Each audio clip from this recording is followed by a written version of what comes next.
అడుగులకు అవసరమా అని అడిగావు. చెప్తున్నాను, ఛాలెంజ్ చేస్తా ఉన్నాను. నీ కొడుకు పప్పు లోకేష్ని దమ్ముంటే మాడుగుల్లో పోటీ చేయించు. నీ కొడుకే కానీ మాడుగుల్లో గెలిస్తే రాజకీయ సన్యాసం పూర్తిగా తీసుకుంటాను. నేను మళ్ళీ రాజకీయాలు ప్రసక్తి ఎత్తాను. నేను కానీ నా కుటుంబ సభ్యులు కానీ ఏ ఒక్కరు కూడా రాజకీయాలు పూర్తిగా మానుకొని ఇంటికి వెళ్తాము.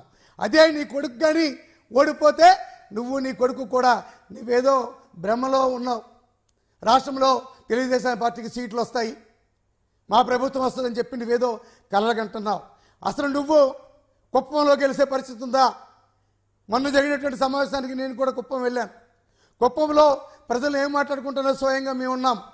ఇన్నిసార్లు గెలిపిస్తే కనీసం కుప్పం కూడా అభివృద్ధి చేయలేదు చంద్రబాబు నాయుడు అని చెప్పారు.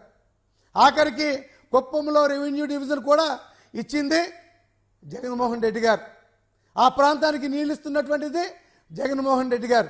ఏం చేసావు కుప్పానికి? నువ్వు కుప్పానికి చేయలేనివాడివి. నువ్వు పోటీ చేసి గెలిచినటువంటి నియోజకవర్గంలో సేవ చేయలేనివాడివి, అభివృద్ధి చేయలేనివాడివి. ఈ రాష్ట్రానికి ఏం చేస్తావు అని చెప్పి అడుగుతా ఉన్నాను. ఇప్పటికైనా నీ సంధి ప్రలాపన మానుకో. మా నాయకుడిని కానీ మాకు రాష్ట్రంలో ఉన్నటువంటి మరొక మంత్రిని కానీ మాట్లాడేటువంటి నైతిక హక్కు నీకు కానీ మీ అయ్యన్నకు కానీ మీ పార్టీలో ఉన్నటువంటి మాజీ శాసనసభ్యులు కానీ మాజీ మంత్రులు కానీ ఏ ఒక్కరికి లేదు. ఈ రాష్ట్రాన్ని జన్మభూమి కమిటీలు పెట్టి రాష్ట్రాన్ని నువ్వు నీ మంత్రులు దోచేస్తే గ్రామాల్లో మీ కార్యకర్తలు మీ నాయకులు సైతం దోచేసే కార్యక్రమం చేశారు.